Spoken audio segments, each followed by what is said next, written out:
Broadcasting from Cincinnati, you're listening to the Ringside Reporter podcast. All the news from the world of boxing right here. Well, I'm talking to you the way I want to talk to you. Now, here's your host, Eric Lorda.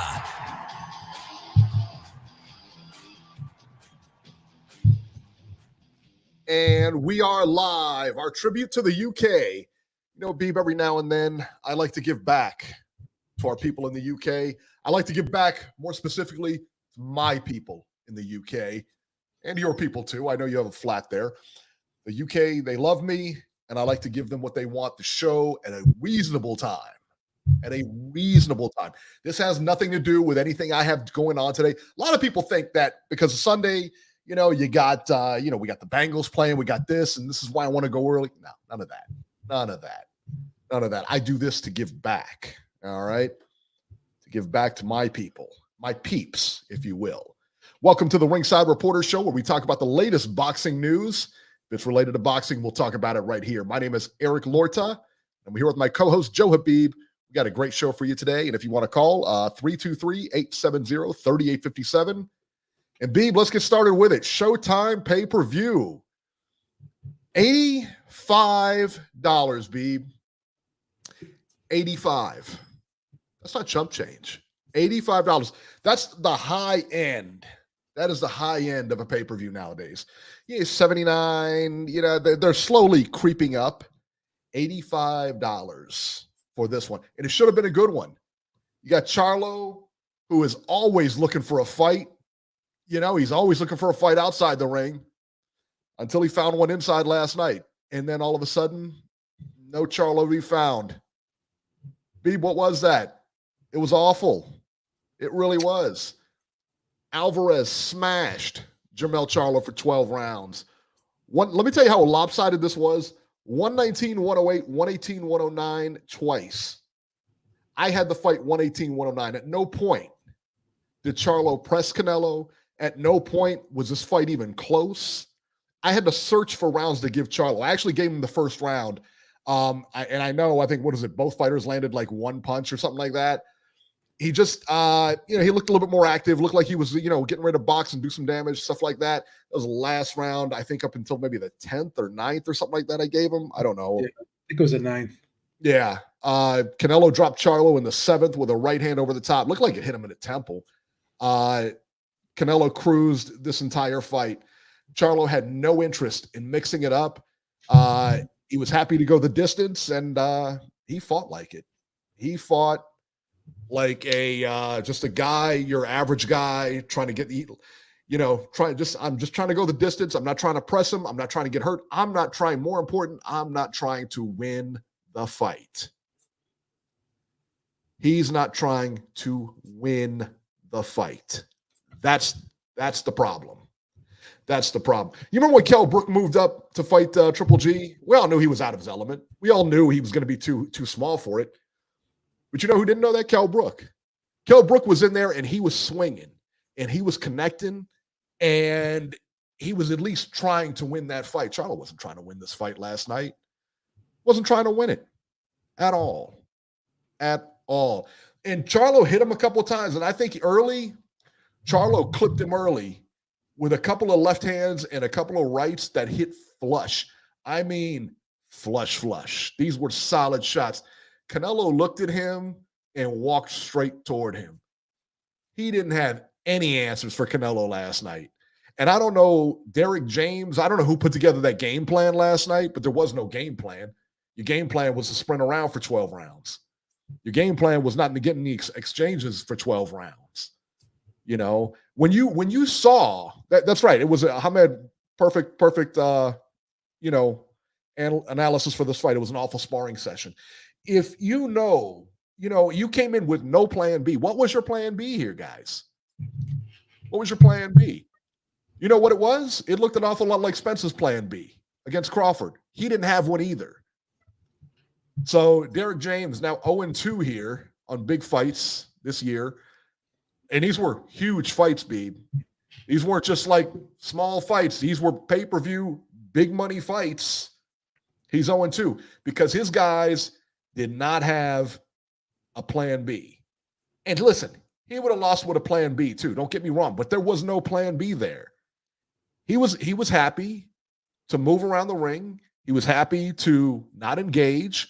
He was happy to throw a couple of punches and just, it was almost like the two had a gentleman's agreement. You don't hurt me. I'm not going to knock you out. We're going to go home and, we're going to get paid and everything like that. You know what I mean? Babe, this was bad. This was $85 of nonsense, but this really was. And thank you, Florian Seigreist. I appreciate it, man. Thank you so much. Did he have a comment there? Let's see. Now it's $80 with this super chat. There we go. All right. Yeah, that's right. Beeb had you should have brought the people over. I should have just joined in there and then we could have just done the show from there. Because he had a bunch of people watching.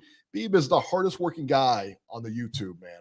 On boxing YouTube, there's nobody better, man. There's nobody better. Appreciate that. So give me your take on this fight. Is it as bad? Was Charlo as bad as I'm saying he was?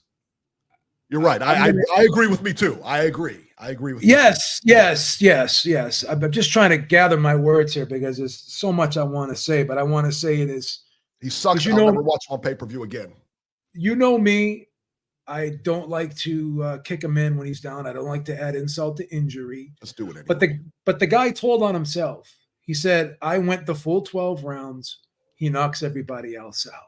Oh, wow. Now, I didn't hear this part. I didn't hear like the after. Oh, he said it. He said it on more than one occasion. Oh man. So what does that tell you right there? That I'm just lot. Happy to go to 12. That's all I wanted. That was my goal, to go to 12. Wow. This wasn't Logan Paul versus Floyd Mayweather in an exhibition where it's an 8-round fight. Logan was trying to win. Yeah. And Logan Paul actually won 3. I thought Logan Paul won that fight. We gave him the fight. We gave him the fight. I don't care. We gave him the fight. But at the end of the day, leading up to this fight, the telltale signs were there. This was not Jermell Charlo that we're used to seeing at the press conferences, during the interviews. This was a guy, in my opinion, who looked intimidated.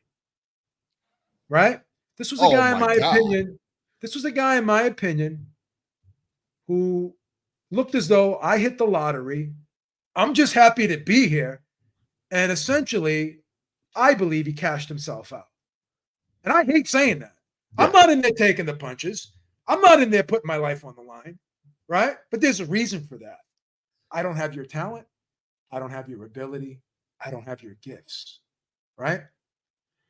So you fought like somebody who was very intimidated and very tentative, right? You did land a left hook every now and then, but you threw under 400 punches. This was the first time in a long time. I can't remember the last time in a 12-round fight someone actually threw less punches than Canelo, who fights at a slow pace. And I said going in that style-wise, this was not a good matchup for Jermell, because he's not a volume guy. He hasn't been a volume guy, and his most recent fights have shown that his volume has actually gone down, right? So this was not the style matchup that would give Canelo problems, in my opinion, going in. And you saw, I also said he doesn't like both Charlos, hate to fight on the inside. And you saw that as soon as Canelo got close, first thing he was grabbing, he was leaning over, trying to grab, he was reaching out, trying to grab this guy. He did not want to mix it up on the inside whatsoever. Fine, you're not a great inside fighter. Fine, it's fine. Okay, no problem with that. But during the build-up, hearing him stutter during these press conferences, hearing him be overly complimentary, seeing videos in the past before the fight was signed, him calling Canelo all types of names that I don't even want to repeat, and then seeing this, I tried to talk myself into, well, maybe once the bell rings, maybe once he's under the lights, maybe once the adrenaline starts flowing, maybe some of that apprehension, maybe some of that intimidation, maybe the fight or flight kicks in. He fights.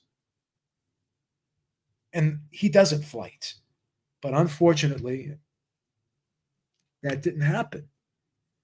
And then adding insult to injury, saying what you said in the post-fight interview, and then doubling down on it during the post-fight press conference. After I spent $85, you spent $85.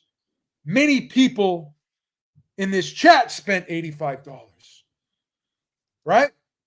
And then you say, I'm going to go fight Terrence Crawford. When prior to the fight, you said, what does Terrence Crawford do for me? What does Tim Tszyu do for me? Well, What do you do for them now?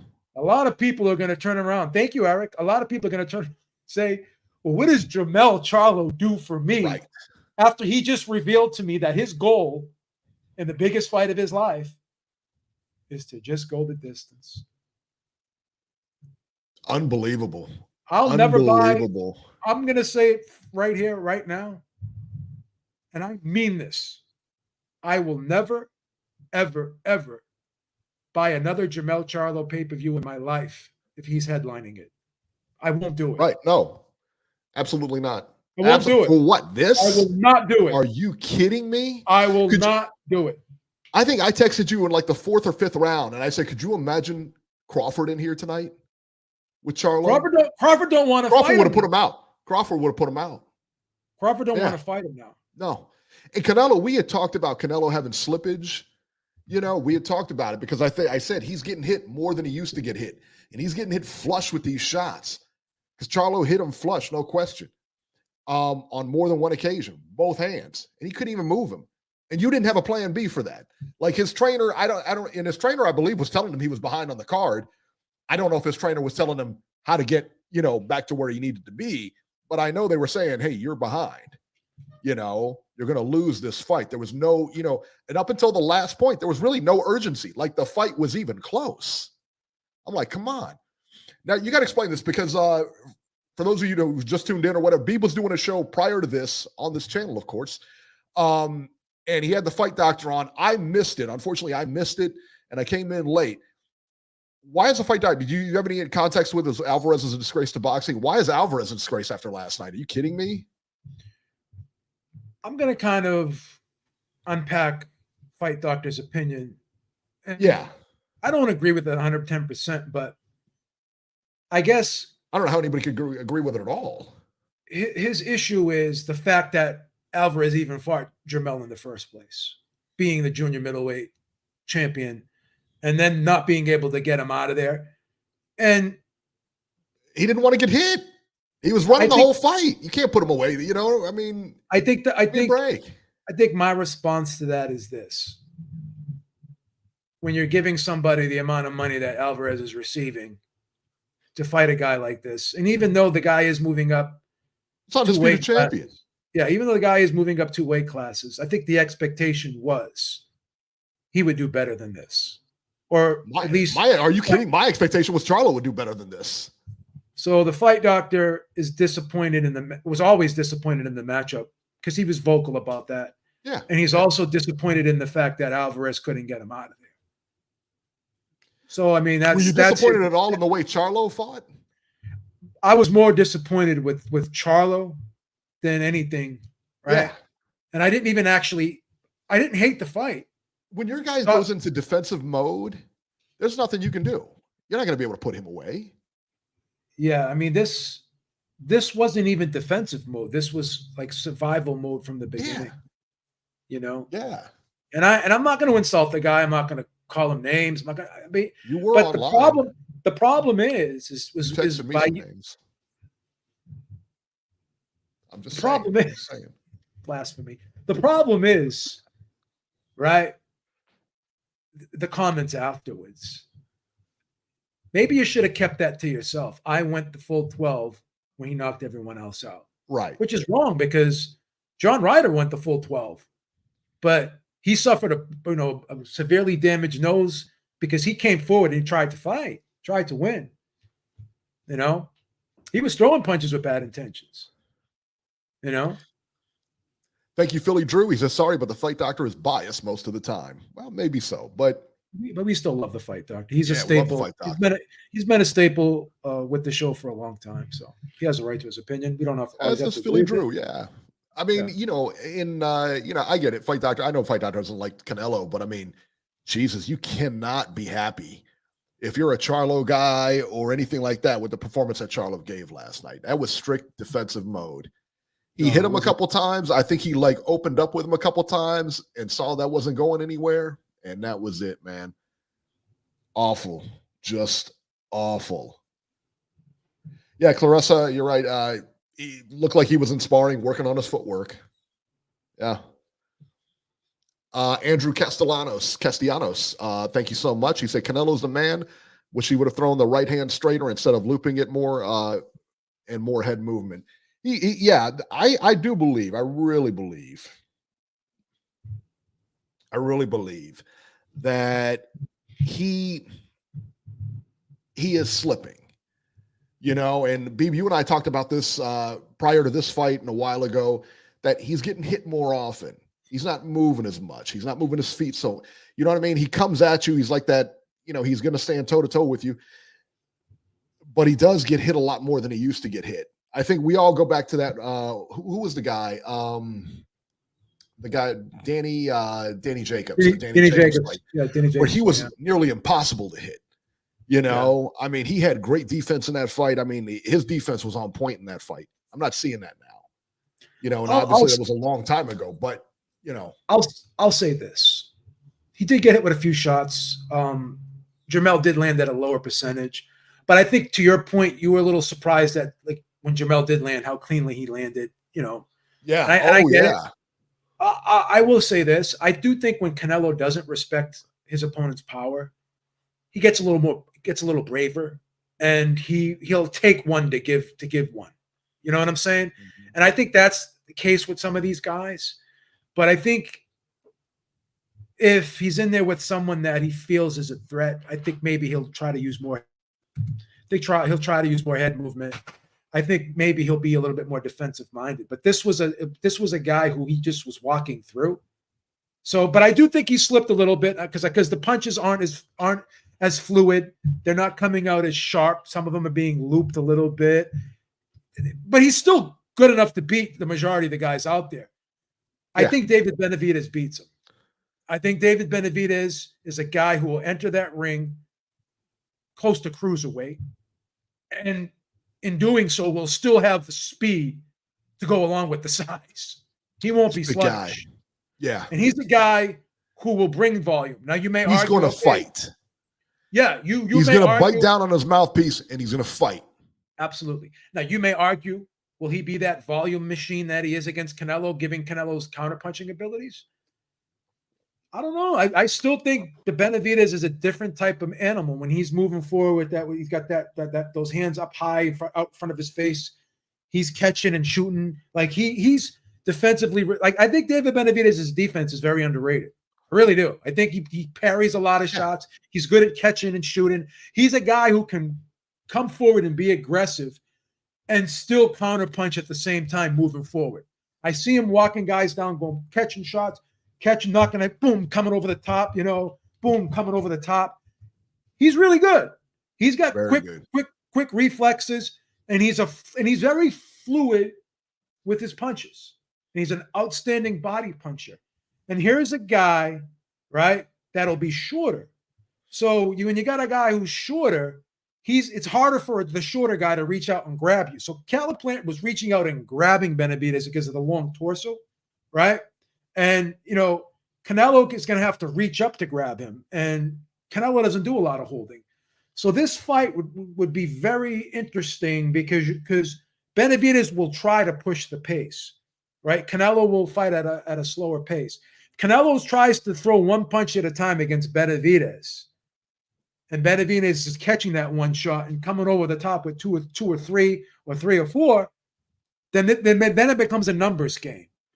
So this fight showed that Canelo is still very formidable, but it also opens the door to suggest that what happens if he's in there with the bigger guy who's going to bring the pressure, who can possibly take the shot, who's going to be bigger and stronger and probably quicker.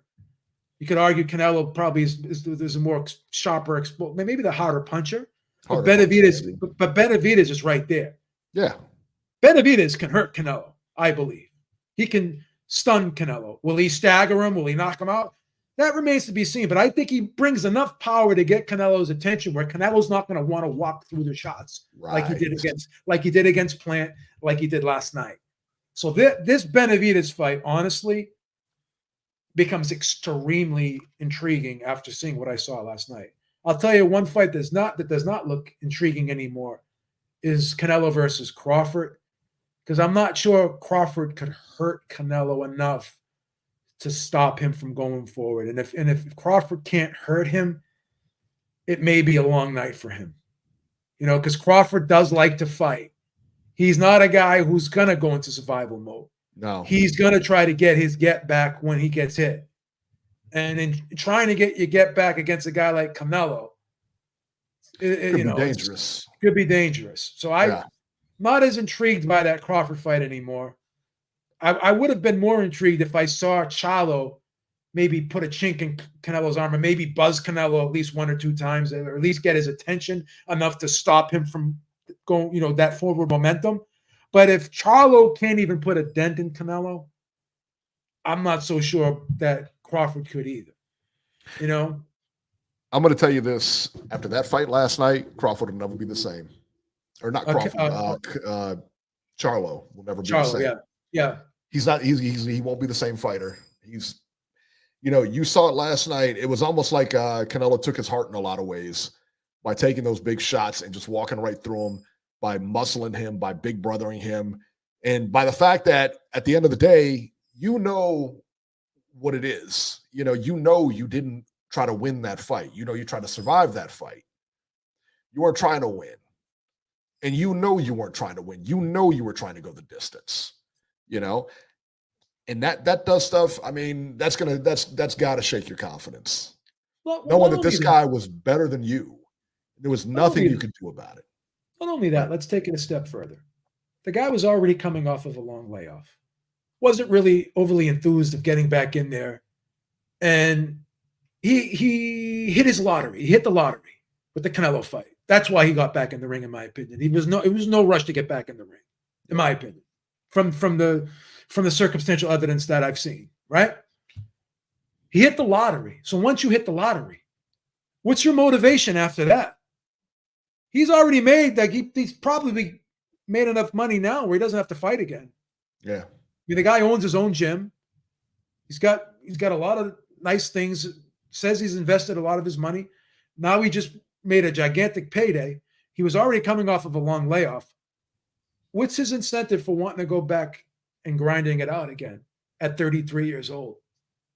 Right? Right. What's the incentive after that? Yeah. Can he get that fire back? Can he be that lion anymore? That's what you have to ask yourself. I say no. And then you're going to go back down to 154 after you're 6 feet, you're 33 years old. You've been in this division for like over 16 years. And now you're saying you're just going to go right back down to 154 and it's going to be a smooth transition back downward. You're probably legitimately a 160-pounder right now. You're probably really struggling to get down to 154 at this point, right? And clearly your power is not coming up.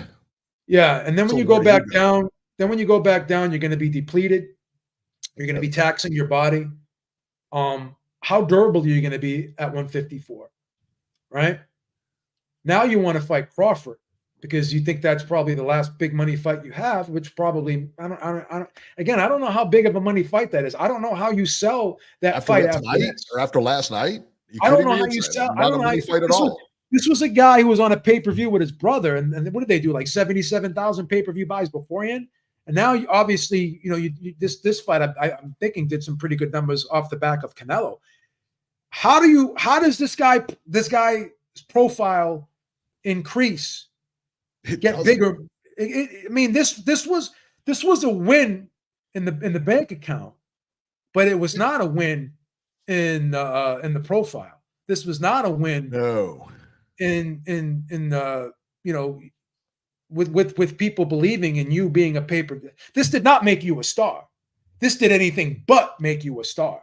Now, if you go back and look at the Devin Haney-Lomachenko fight, regardless of who you thought won that fight. That was a great fight. Yeah. People are going to watch Devin Haney now and say, damn, I want to see that guy fight again. Yeah. People are going to look at Lomachenko and say, oh, damn, that dude still has it. Mhm. After you did a post-fight interview and said, well, I went the full 12 when this guy knocks everyone else out, basically revealing and telling on yourself that my plan was just to go to 12. I didn't really care if I won or lost, right? And this is my opinion, but it pretty much suggests those statements pretty much suggest that. If you're an objective, logical person, you can't take anything away but what I just said, right? That becomes obvious at this point that he just wanted to go to 12, right? Yep. How do you convince people that you're that guy, right? That's the thing. I mean, you can't now. I mean, really, like, what are you? You know, again, you talk about pay-per-view. You talk about not even pay-per-view. Really, just look at your next card. Like, who are you gonna fight? You know, I mean, you just got demolished. It wasn't even close. It wasn't even like you just went out there and got knocked out in 4 rounds. At least people give you some respect for that. You know, you tried, you went, you got knocked out, whatever. You didn't even try to win this fight. I mean, that was like, you know, in a championship fight, and you're an you're an undisputed champion. To lay down like that, to fight how you did, like, really? There's one good thing that came out of this fight, and one thing only. The demand for the David Benavidez fight could not be more greater. Yeah, could not be greater. Well, it could not be greater. Let's talk about that for a second. So that's the fight you and I want to see. That's the fight a lot of people want to see. Now, is he signed to PBC for 3 fights? Yeah, 3? 3. Now, tell me about Charlo's brother at 160. He hasn't fought in like 2 years, but somehow apparently he's still the champion. So listen to this now. They're saying he's going to come back against David Benavidez' little brother, Jose Benavidez. That's the move. That's the move. Okay. That's the rumor, but the rumors was pretty much close to being confirmed that that's the move. He's going to come back and fight Jose Benavidez. Somebody want to tell me how he keeps his title for 2 years not fighting? Yeah, I can't explain it. I mean, that you have to ask. I mean, I'm listening to Mauricio Suleiman try to say that. You know what I'm saying? He's another one that, you know, he's just concerned with marketing, not what he's actually doing. Because he's done a great job marketing. I mean, everybody knows the big green belt. Yeah. You know? Yeah. But as far as actually running an organization, I think he leaves a lot to be desired there. You know, he had to hire somebody else to run the organization and maybe put him in charge of marketing. I don't know. Yeah. But yeah. So, okay, so that's the plan. So let me ask you this. If the other Charlo has got his dance card full, let's say Benavidez doesn't happen, where do we go? I mean, really, where do we go? Realistically, where do we go? I don't believe you have anywhere to go. That's why I'm happy that this directs us, and I'll explain to you why. And this is just, again, always opinion. You fought a smaller guy. You can't sell the small guy coming up anymore. Again, after this, if this was somewhat competitive, if this was an 8-4 decision, or if this was like a spirited effort from Charlo, then you can, and he lost still in a spirited effort where Canelo showed a little bit of vulnerability and Charlo had some success, then you could sell the Crawford fight. But Crawford's got to fight Spence next, right? Seems like they're trying to get out of that fight by having the fight be at 147 and hoping that Spence rejects it. That's what I've been hearing. That's what's been put out there. Like. That's what it kind of looks like. Again, opinion. Beep, how the fuck do you? No, opinion. See, the difference between Eric and I is when we have an opinion, we say opinion. We don't go out there like, you know, we're in the room and we had a conversation. Fact. Yeah, right. We don't say, so this is opinion. Okay? So if you don't have that fight, I think that fight will happen at 154, unfortunately, next year with Spence and Crawford. So that ties up. So that'll probably tie up Crawford. Well, the right? rematch is at 147. They have to agree to go to 154. It's not Correct. just the Like, rematch itself is at 147. the I way thought. Crawford explained it is the rematch will stay at 147 unless Spence requests and states that he can no longer make 147. Crawford said he didn't do that yet. Now, if Crawford wants to kind of work that out with him and give him some leave, I don't know how that's going to play out. But as it stands right now, Crawford is implying that he's going to be that he wants to fight at 147, and people in his camp have been vocal about saying that, right? So if that's the case, is that a way for Crawford to try to get Spence to turn the fight down so Crawford can go in another direction? That's what I want to know. Now, I don't want to see Crawford versus Charlo. I don't want to see that now. I don't. I don't For think it's what? competitive.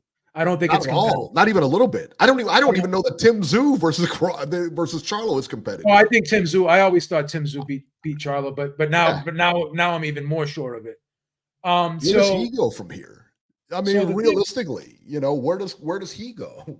So the thing that could happen here is I just think Canelo has nowhere else to go now but Benavidez, because Sampson was at the fight.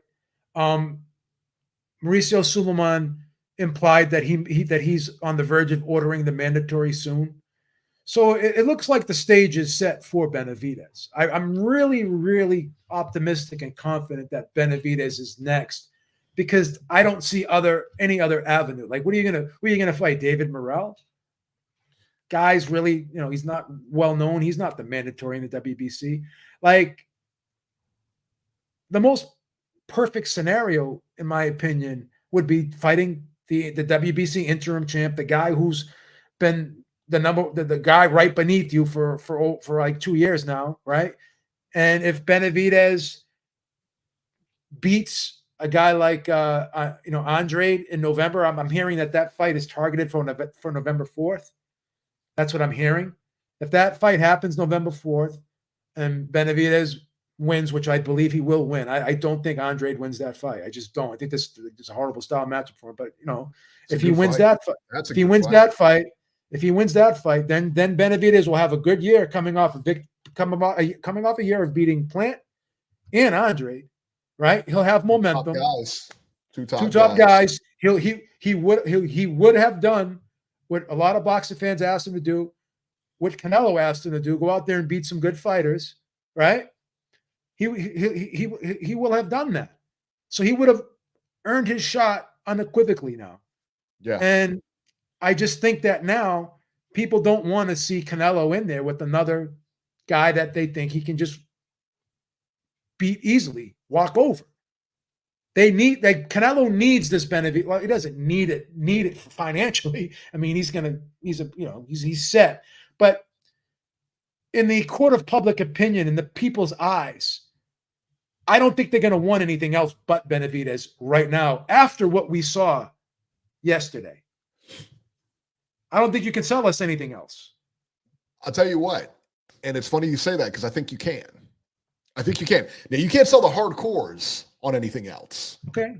Because you and I both think that Benavidez has earned this shot. He's earned this shot, and we think he's got a real good shot. We don't think he's going to lay down like the others. I think he will, and he's not going to be in awe of Canelo either. And I think that's what happened last night. It's almost like Mike Tyson walking into that ring last night, because Charlo looked scared to death for the full 12. He just had that aura. When Canelo came in, he was just like starstruck almost. You could see it in his face. And somebody mentioned in the chat, and I think maybe tongue in cheek, but what about this? From a promoter's standpoint, Beeb, how about Errol Spence versus Canelo in Texas Stadium? That's a big one. Whether we like it or not, and we all saw what happened to Errol Spence. And, listen, he was at that weight forever. He shouldn't have been at that weight. He should have moved to 154, 160.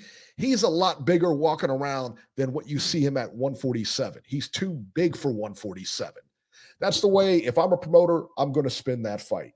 He was drained that fight. That's why you saw what you saw.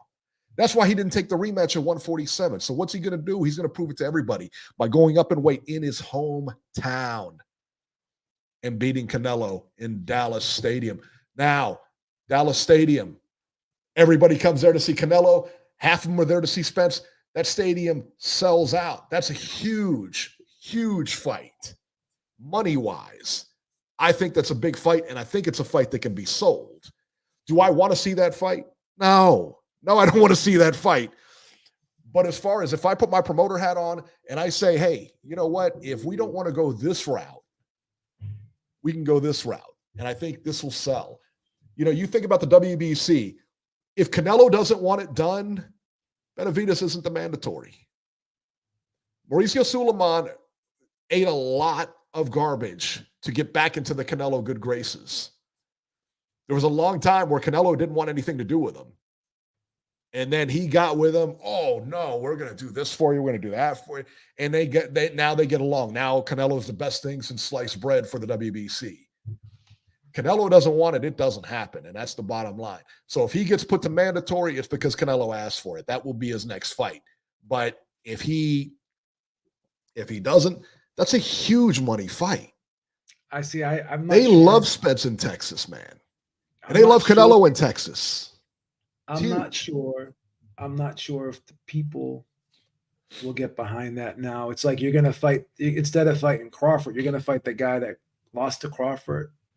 I don't think you can play. Here's the thing, man. I just don't think you can play the size game anymore. Like, oh, well, if this guy was bigger, he would be better. I don't even think the casual, I don't even think Spence's biggest fans would be comfortable seeing him fight Canelo now after seeing him get knocked out by Crawford like that.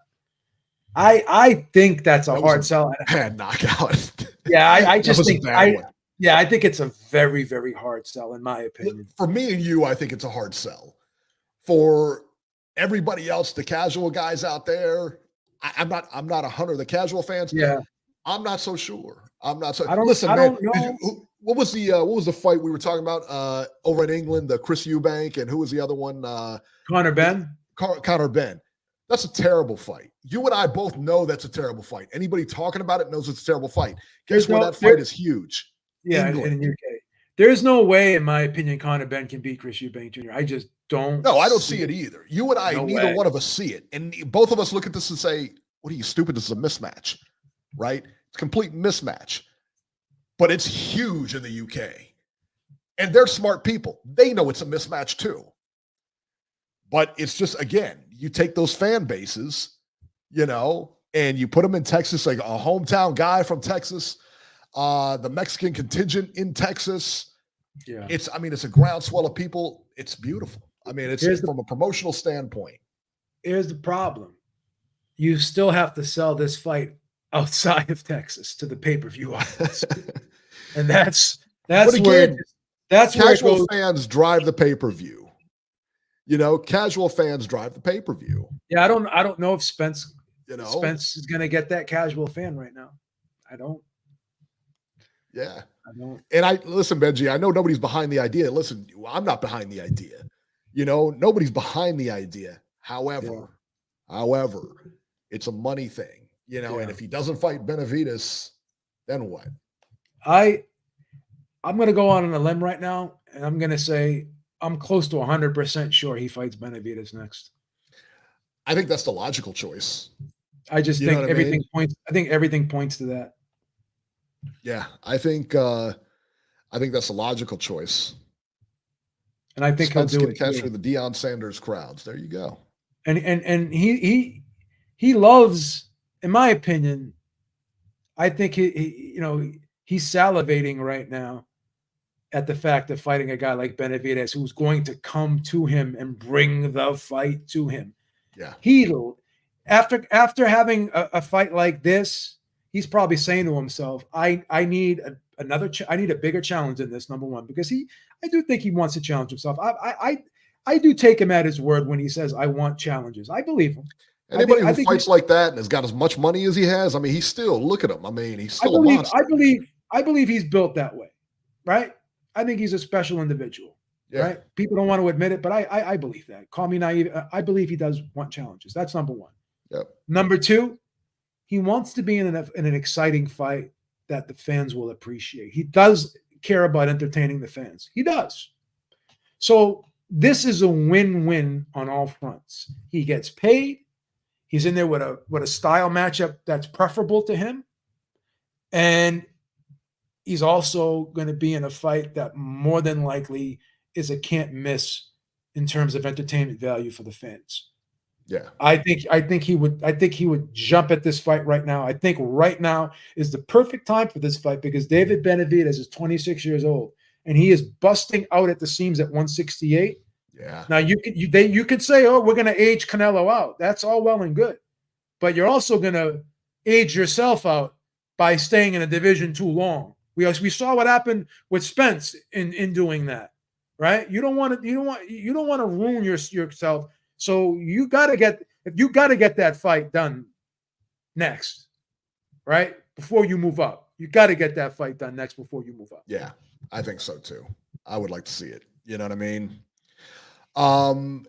As far as what's next, I mean, honestly, Jermell Charlo, where does he go from here? I think he goes back to 154, but I mean, is him and Crawford still a big fight after this? No. I don't think it is. I think it would be a hard sell. Neither one of those guys are huge pay-per-view guys.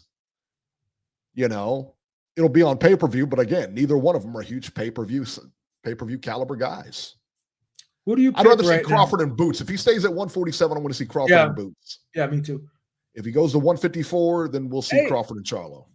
If Charlo is going to go back down to 154, fight Tim Tszyu. That was the fight you were supposed to fight before this. Fight Tim Tszyu. Bigger money fight's going to be Crawford, and that fight can actually happen. The Tim Tszyu fight can actually happen. Don't get me wrong. I just he's going to want money. You're going to go after the money fight, and that's the logical money fight. Yeah. You know. Who do you think wins right now between Benavidez and Canelo? If you were forced to pick. Canelo looked really good last night. He did look really good. No question. That version of Canelo versus the version of Benavidez versus Plant. Listen, I've always thought that David Benavidez would give him a good fight, that he's a little bit bigger, might even be a little bit stronger. May not punch as hard, but I think he can definitely rough him up on the inside. It's a close fight. I think it's a close fight. I edge toward Benavidez because he's naturally a bigger guy. Yeah. And this guy can fight too. He's rangy. He's a good boxer. I got Benavidez too. I think so too. Yeah. I think so. Let's talk about the undercard real quick, and then we'll hit the phones real quick. Jesus Ramos Jr. versus Erickson Lubin. Ramos Jr. came in with a lot of hype behind him. 115, 113, 116, 112, 117, 111 for the winner, Erickson Lubin. That's right. If you saw the fight, you were probably shocked too. I had it 117, 111 for Ramos, man. This fight was an IBF eliminator. So there you go. I thought Ramos got this fight. I thought, even though the announcer was like, there has to be some kind of mistake, Yeah. What did you think? How did you score the last 4 rounds? I think I had it maybe split, maybe. I think I gave because I had it 117, 111. I gave Lubin 3 rounds? Yeah, that was it. I thought it was pretty dominant. I thought I really did, man. I thought he was just dominating that fight. I mean, for the hype that Ramos had coming in, and he was really favored. I thought that he did pretty well. I thought he won the fight. Do you think he took his foot off the gas in rounds 9 through 12 a little bit? Maybe he just got tired. Was there anything that Lubin did that you think made him change the way he was fighting and forced him to? No. Yeah, so I didn't really see any adjustment that Lubin made. I just saw him become a little bit less aggressive for whatever reason. I'm not saying it wasn't tentative, but he was standing in front, kind of like just posing a little bit. And I'm like, I don't know. I mean, and I understand, but like being concerned about what's coming back, but there really wasn't a lot coming back from Lubin either. No. So like you were like this, and why not just at least touch him with something while you're doing this? And he may have gotten hit. He may have gotten hit, and he didn't want to get hit again. I mean, there's power there. I mean, Lubinson can hit. Lubin can hit too, man. Yeah. So He's a big puncher, man. I don't know what made him change up from rounds 9 through 12. I'd love to ask him, but yeah, I was a little bit perplexed with how that fight changed in the last 4 rounds. Yordenis Ugas versus Mario Barrios. Barrios wins a unanimous decision, 118-107 twice and 117-108. He's now the WBC interim welterweight title holder, Mario Barrios. This was the best I've seen Barrios look.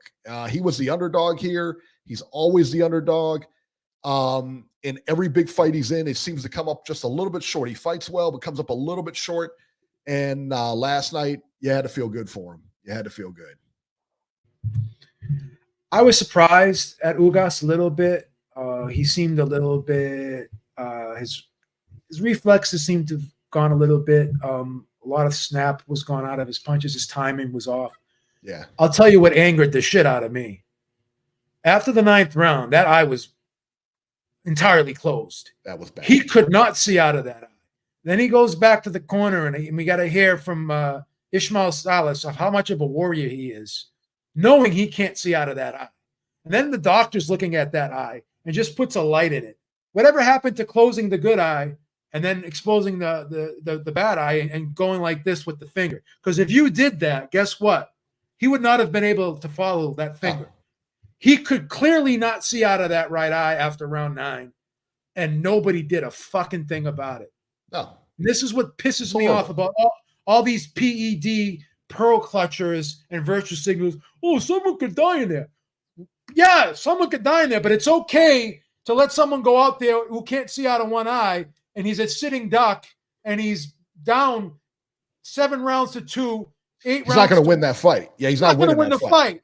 And he's just catching shots because he can't see out of it. You could clearly see that he was catching shots because he couldn't see what was like that eye was closed. Yeah. But everyone no one gives a fuck about that. Oh yeah, he's a warrior. Gets a moral victory by going to 12. Where are all you pearl clutchers now? You virtue signalers now. He could not see out of that fucking eye. And his advice was when he went back to the corner, you're a warrior. Look what Antonio Margarito, who's got an artificial lens in his right eye after the Cotto incident, right? The first fight started the damage. Then he fought Pacquiao, and then the fucking same eye was flapping around. Then in the third fight, the eye's like this.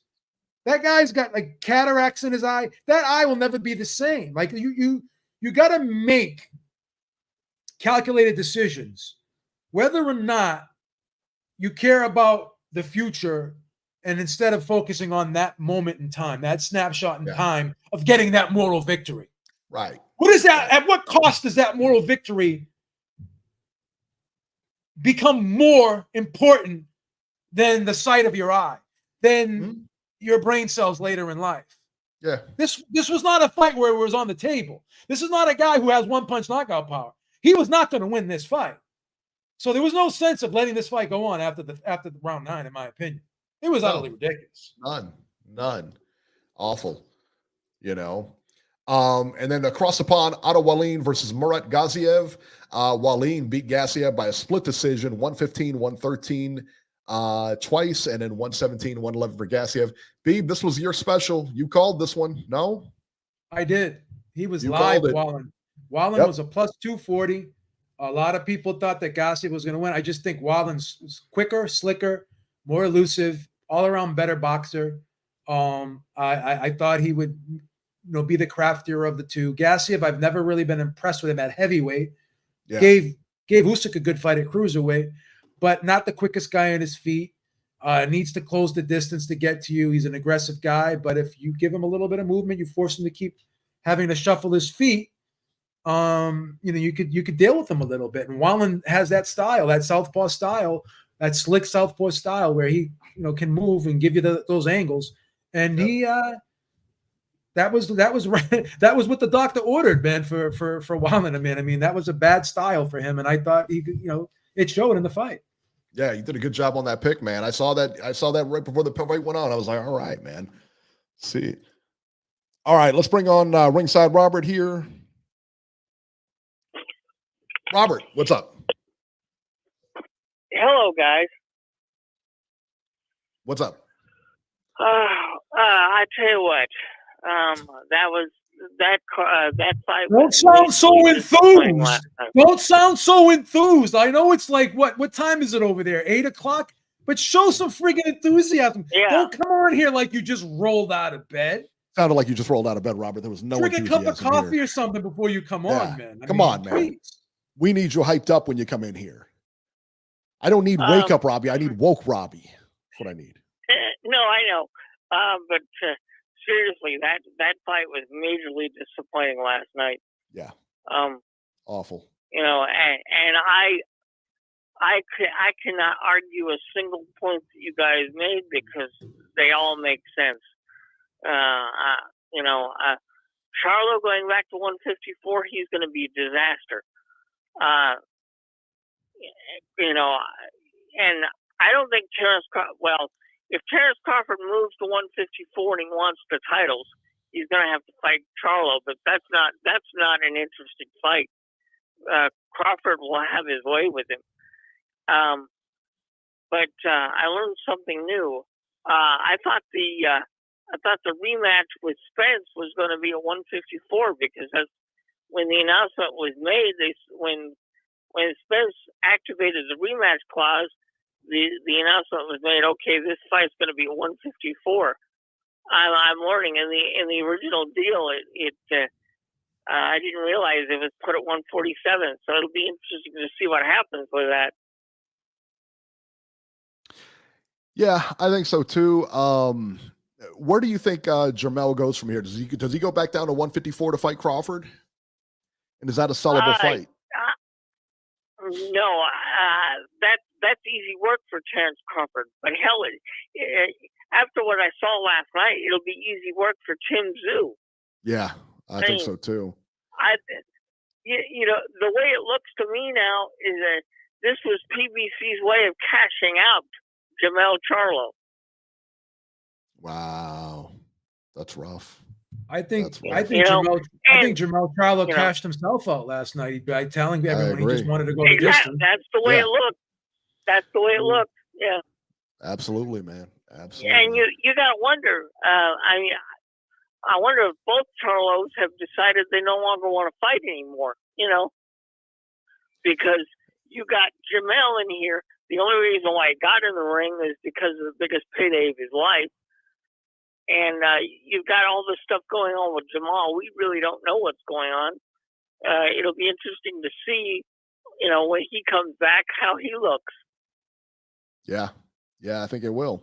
All right, Robert. But no, go ahead. Go ahead. Oh, I was going to say, and as far as the Lubin, the Lubin fight and the Ugas fight, boy, I don't know what kind of fight the judges were seeing. I had Ramos winning easily, and I don't know why those three judges didn't see that. Yeah, that's all I can say about that. And I couldn't agree any more. With somebody that was born with eye problems, that fight should have been stopped after the 9th round. I mean, my God. I have sympathy for anybody that suffers a major eye injury and their corner doesn't protect them or the doctor doesn't protect them. Disgraceful. Anyway, that's all I've got and I want to see Canelo and Benavidez next, and I think David Benavidez has a wonderful chance of winning. I can't wait. Let me ask you this before you go. Are you ever going to buy a Jermell Charlo pay-per-view ever again? You ever going to buy another Jermell Charlo pay-per-view ever again? I don't want to. I'll put it that way. He will, though. What the fuck kind of answer is he'll that? fight him. He'll fight. He'll pay for it when he fights. It's not like I'm asking you. It's not like I'm asking you if you're going to get a colonoscopy. I know you don't want to, but you have to. I mean, I'm not asking you something like that. I'm asking you what you could do voluntarily. I'll put it to you this way, Beeb. If he fights Terrence Crawford, yeah, I'll get that. But other than that, no. There you go. Yeah, but he already told you he's just going to go in there to try to get the fight a full 12. I mean, payday. You're just going to go in there for a payday at this point. Well, I think Terrence Crawford will get rid of him. I don't think it'll go the full 12. Okay, fair enough. There you go. All right, Robert, we're gonna put you on All hold right, here. see you later, guys. 516, you're live. What's up, guys? It's Jesse. What's going on? Jesse, what's happening? Beef, great show this morning. Freaking You talking about this show know, or the one he did beforehand? Which one? I think you got to clarify. He's done 2 morning shows now. Yeah, both shows. Both shows. Perfect. Both That's shows what I were like great. to hear. There you go. Ringside Reporter is number 1. There we go. You know, I think that, I mean, I could see what Fight Doc was saying a little bit too. Like, you know, I don't know. There was no killer instinct there in Canelo. Like, I really wanted him to get rid of him. The crowd is chanting for the knockout. It just becomes a knockout fight at that point. Does Canelo knock him out, or does Jamel survive, right? If Canelo knocks him out, we would probably be favoring him against Benavidez. But the fact that he couldn't get him out of there, now we're leaning towards Benavidez, you know? But, I mean, I get it. Canelo did his job. I don't think I gave Charlo a round at that. I mean, you know, it was a waste of $86. Yep. August, you know, August fight should have been stopped. That I was done. Lubin shouldn't have won that fight, you know. So, you know, I mean, Sounds like you want your money back, Jesse. Sounds like you need to be calling Comcast. You're gonna be calling Comcast Monday morning and asking for your money back. You're gonna tell them that you saw some snow. Tell them you saw some snow on your screen. That you need your money back. Yeah, it was a little snowy. I'm gonna have to get my money. You know. I was gonna say, was I satisfied with spending $87 on that pay-per-view? No, to be completely honest. No, it wasn't. But it wasn't. You know, in hindsight's 2020. In retrospect, no, it wasn't worth it. No way. Not for him to show up and fight like that. Did you guys? Yeah. Did you guys think that Charlo kind of ducked that Tim Tszyu question?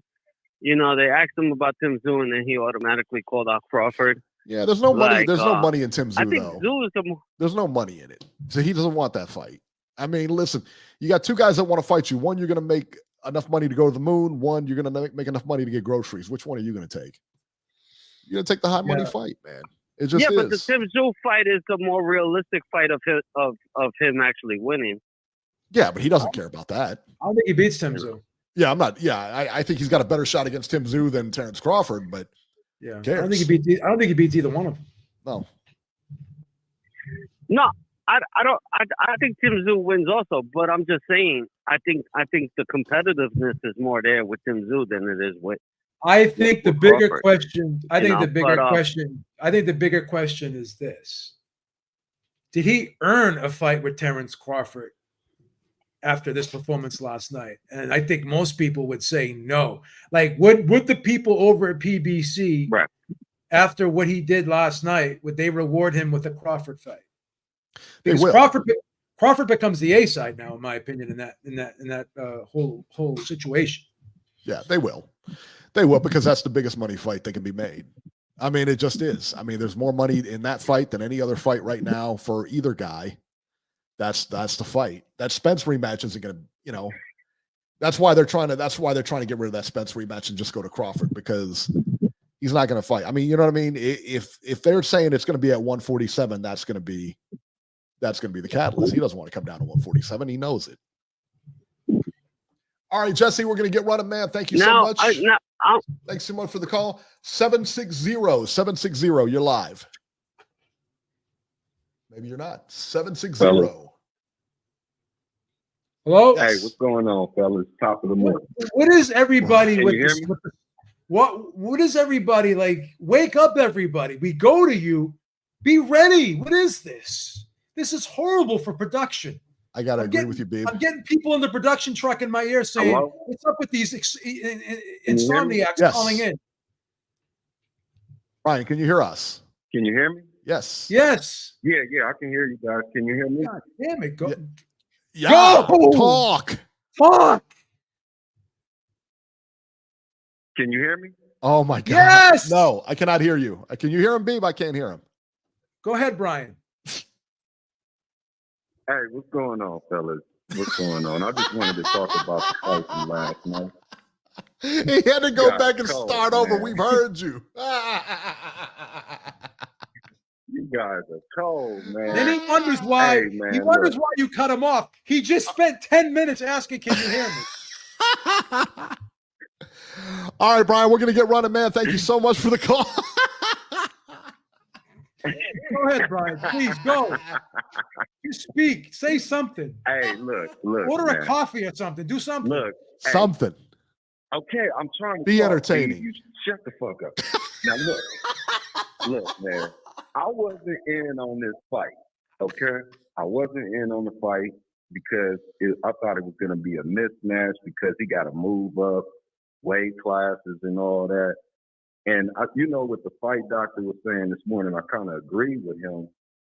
However, Charlo got an interview where he's talking about he's going to beat his ass if he fight like how he did on his last fight. So Charlo was talking shit. So it's like, for him to go out there and perform like that, Charlo, it kind of lines up with the build-up, right? Because I'm like, he's showing Canelo too much respect.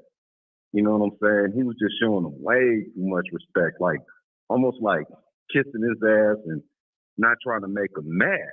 You know what I'm saying? And that's how the fight played out. It was predictable. I knew it was going to play out like that because of the build-up.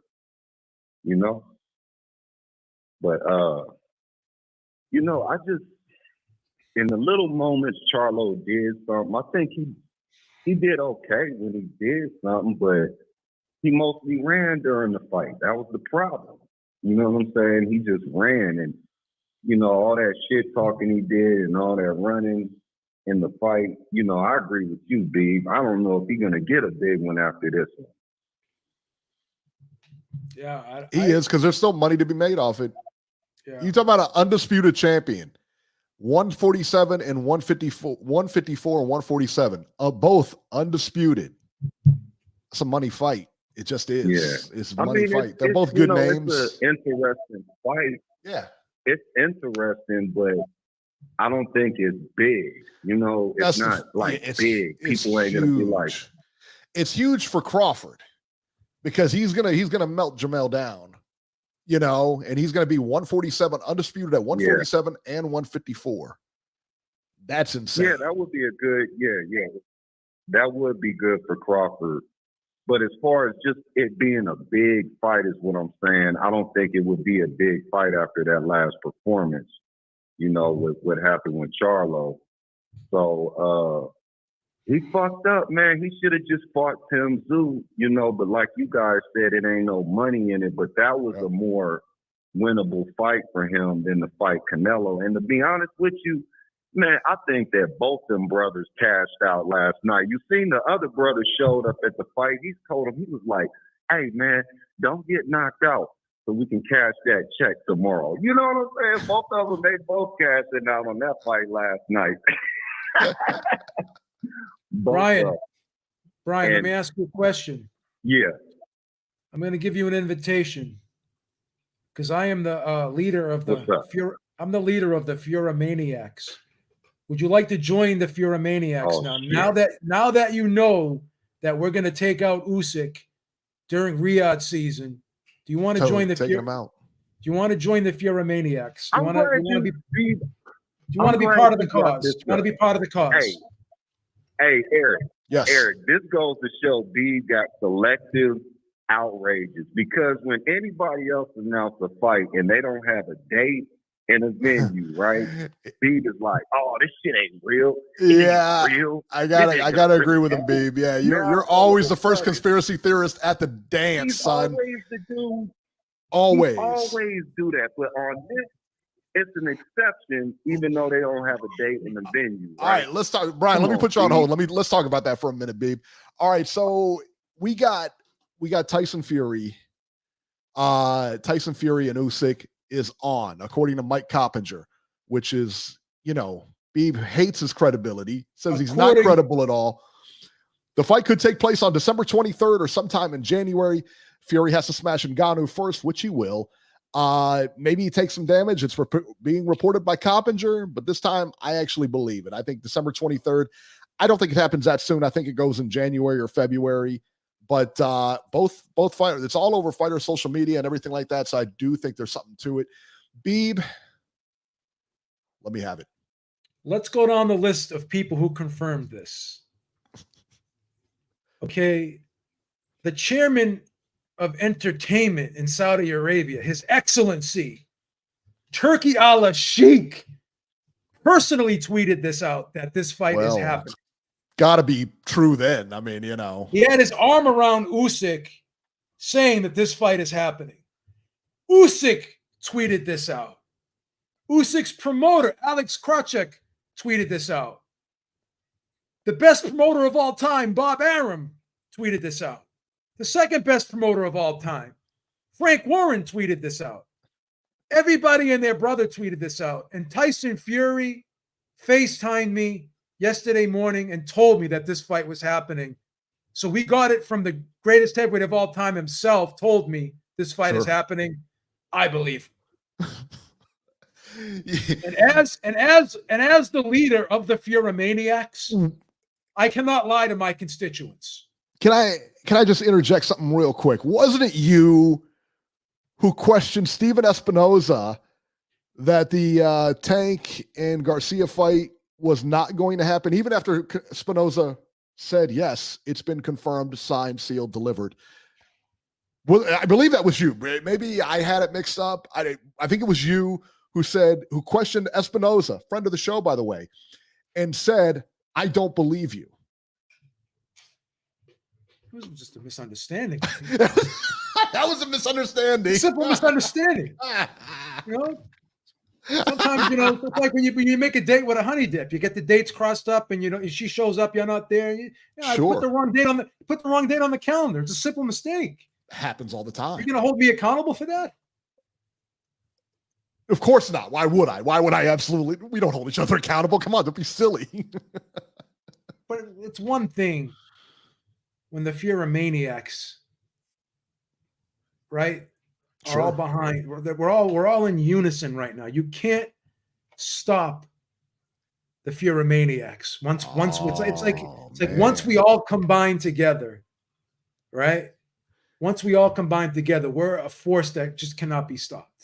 D-Style, thank you so much. He said the greatest heavyweight of all time isn't alive. How did he say that to you, Beeb?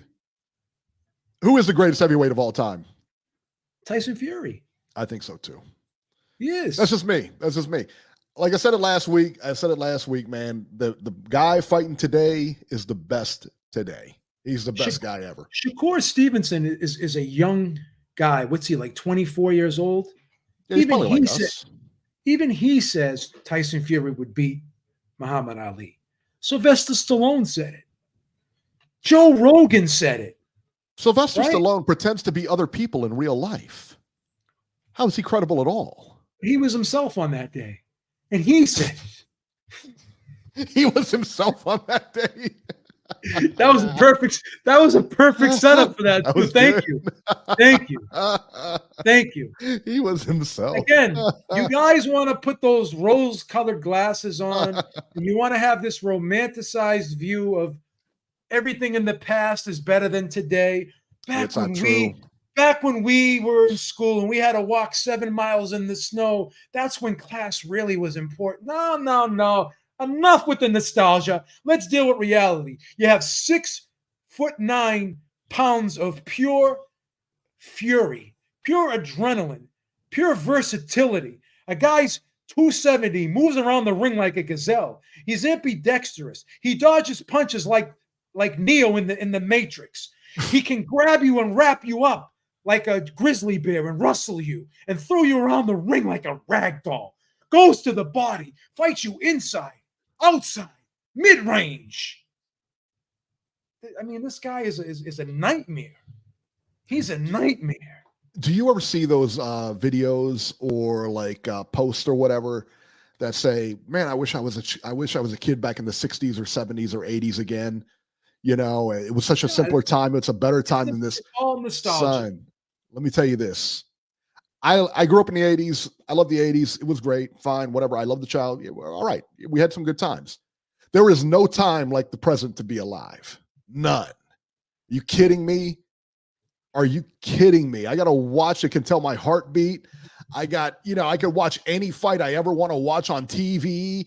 I got, you got Xbox, you got all this stuff. You got those glasses of virtual reality glasses you can wear and be immersed in things. But playing stickball in the yard was somehow better than, stop it. Stop it. Are you going to tell me that this Note 10 Plus that I've had since 2019 is going strong? That's better than a Nokia flip phone? Stop it. Are you going to compare? Stop it.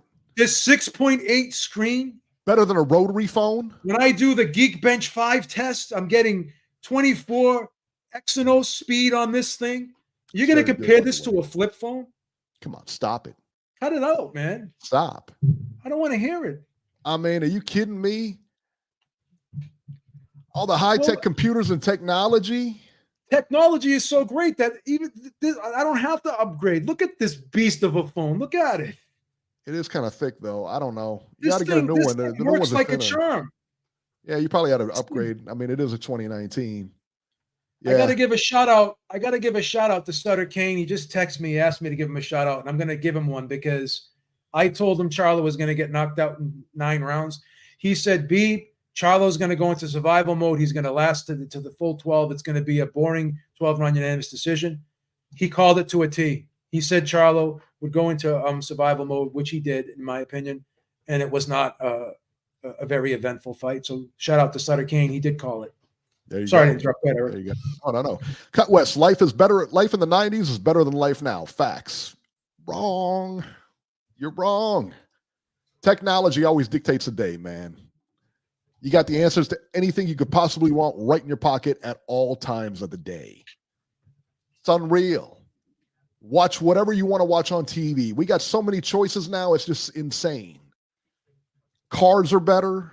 Everything is just better. It just is. And everything gets better with time, including athletes. We had this talk last week. There you go. There you go. Beep, some sad news here. Bob Sheridan passed away this week. Very sad. Colonel Sheridan. Yeah, man. Fixture in boxing. Yeah. So gonna miss him, man. What was he? 70? He was 70 something, I think. Hang on. Let me see if I can get it. 79.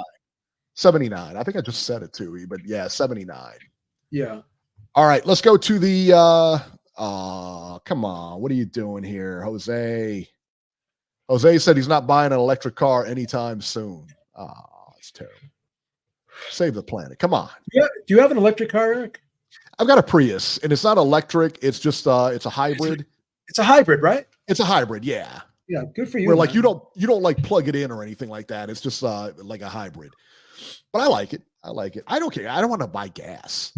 I mean, is that like, you know what I mean? Like anybody who's like balking at electric because you still want to buy gas? Really? Stop it.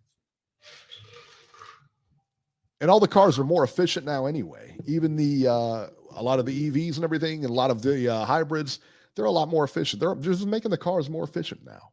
Come on. But no, I went just like Robert, like Robert, Ringside Robert, talking about, I want pay-per-views around. I like to have to pay for a fight. I like the feeling for paying for a fight. It makes it a big fight feel. Listen, it can be a big fight feel for free. I don't need to pay for everything. $80 for that big fight last night. That was great. 85. What was that, B? It's awful. Awful.